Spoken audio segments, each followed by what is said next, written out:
Well, it's summer. Surf's up! Want to see how I've grown? Yup, it's time to talk about Guilty Gear's adorable pirate, May. However, the beginning of her story isn't so cute. Having lost her families during the Crusades, May was taken in by Johnny, the leader of the Jellyfish Pirates. She was given the May name because that was the month she was found. May weirdly got a sort of romantic love for her dad figure, Johnny, eventually, even though he isn't around that often. But you might be wondering who May's parents are. May is actually Japanese, and unlike many other Japanese properties, this actually makes her special, because Japan was basically destroying the Crusades, which we'll talk about more when we talk about biking. The main thing that shows of this is her strength. Nonetheless, May doesn't sweat the small stuff. She's always childish, carefree, and has a warm embrace of life. And when your father figure is someone like Johnny, why wouldn't you be?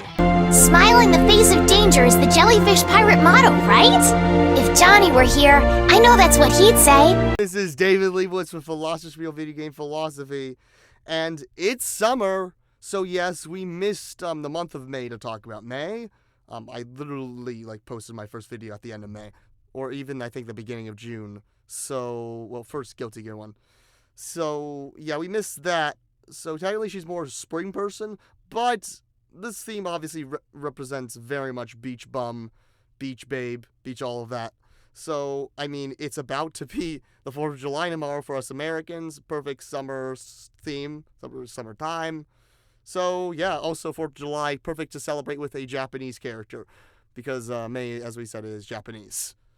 But she loves Johnny, who's definitely hardcore, has an American vibe. So, nonetheless, I know my philosophy, I know my Jung, I know all that. I can give you performance tips. I don't know musical theory as much. Without further ado, Disaster of Passion. Woo!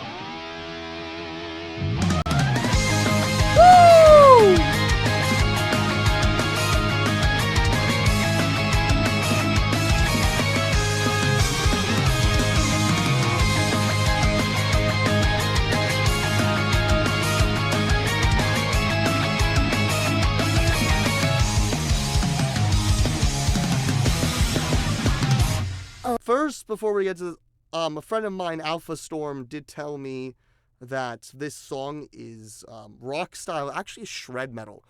I know nothing more about this, just look up what shred metal is. Apparently this kind of track, even though it does not sound like it sounds like Beach Bum, is shred metal. Without further ado, the lyrics.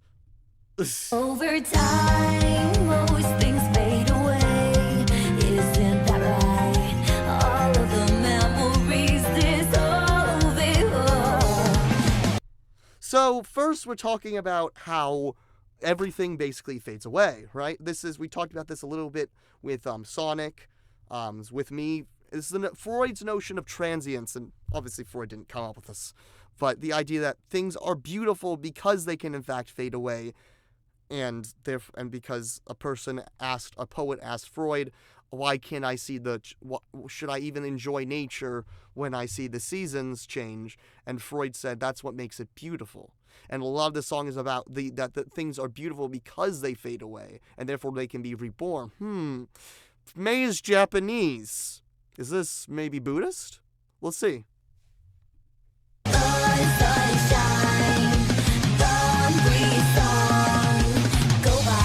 Again, the sun, everything changes, things transition from day to night, night to day.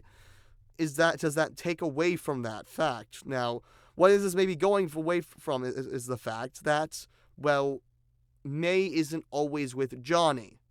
So if May's not always with Johnny, does that take away from the fact that that love goes away? No. She's attached to Johnny, and she knows that every time she'll see Johnny. If you've talked to someone, I have many people in my life I haven't talked to in a while, and if you see them again, it's completely reborn, and it becomes so beautiful, and it becomes even more powerful, actually, because if you talk to someone for so long,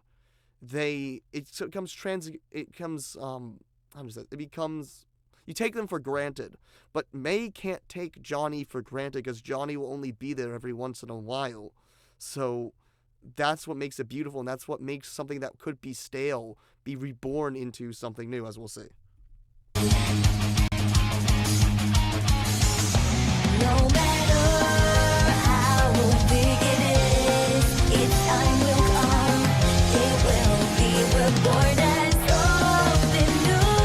it will be reborn into something new. This is, I mean, technically, if we actually talk about objects, Buddhism.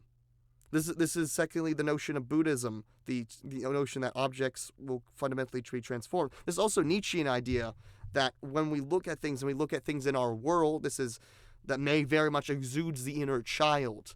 That when we look at things and we realize that we become accustomed to them and we turn them to something else, so therefore they will be made more beautiful. And even when we look at things in a playful light, if you think, of course, we talk about playfulness, that there's a story of a person who looked at a weed, and the bees went by.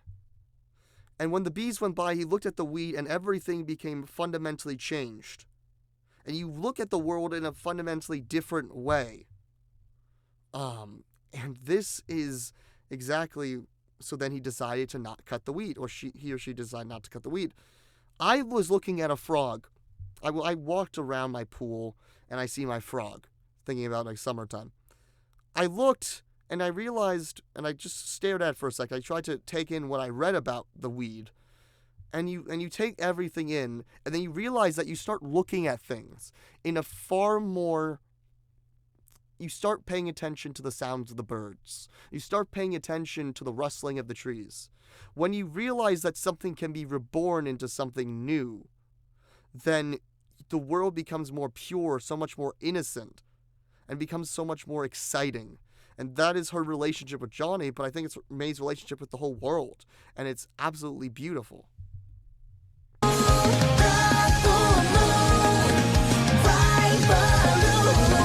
Bright balloons, obviously childlikeness, but again, the full moon is gonna. So we talked about the sun, then it turns to the moon. The moon can also be beautiful. Everything can be beautiful. Only my feelings will ever grow. Her feelings for Johnny, obviously. And on these wallows, so that's me. Non-stop love song. Again, more Johnny. I will follow you. Still more Johnny. Wherever you go. Still more Johnny. I can't wait to catch up before the sun sleeps. Even still more Johnny. Okay, that's enough. Not if you're short of breath. I'm the disaster of passion. The disaster of passion is sort of like the notion that you have so much pent-up joy, so much carefree nature, that you look into the world and you're like, oh, this is so beautiful. And you realize that you're a disaster of passion because you're so emotional.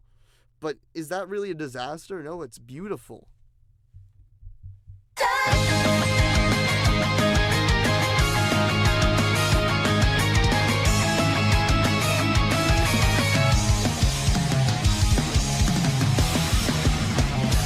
All you need to know, always one or two things or a few. All you need to know, only's one or two things for a few. It's like, it's so cutesy, so adorable. It's like you can hear the notes in the background that there's a lot of lovingness to it. This is obviously the big riff of the song, and it just hits.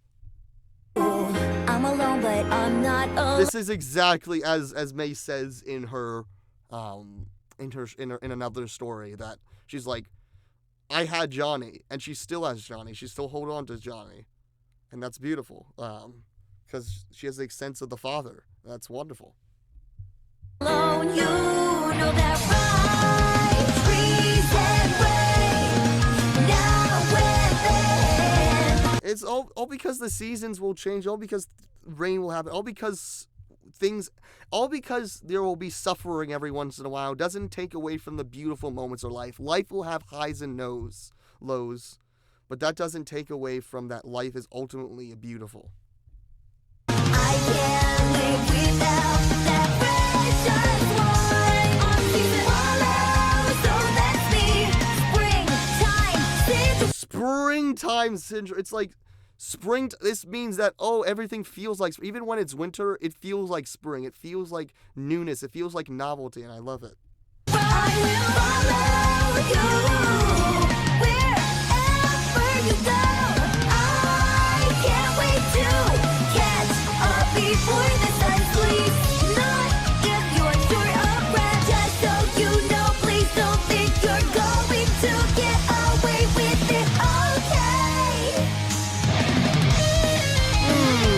Love this riff.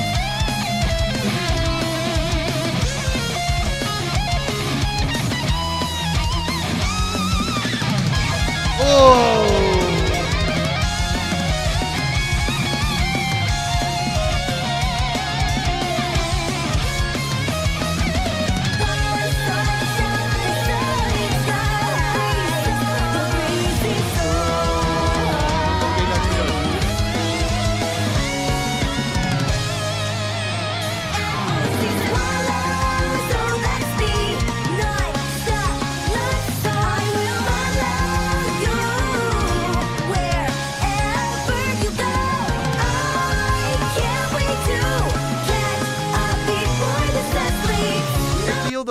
The higherness. Again, when we go higher, we just go into the breezes song. The breezes song. But then we go up to I can't catch up before the sun sleeps. Like, it gets a little higher, and we talk about again, it's like, no, there's the motion, the amounts of ecstatic emotion in the self that brings one to this touch of excitement. It makes it, you can feel the good emotion, and it's great. If you're sure of it, I'm the disaster of fashion.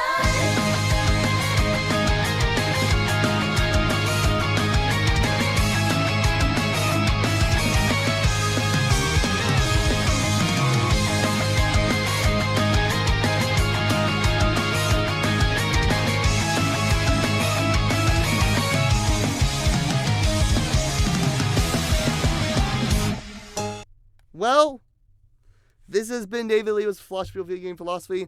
For all my Americans, I hope you have a happy 4th of July. For everyone else who lives in the Northern Hemisphere, I hope you're having a great summer.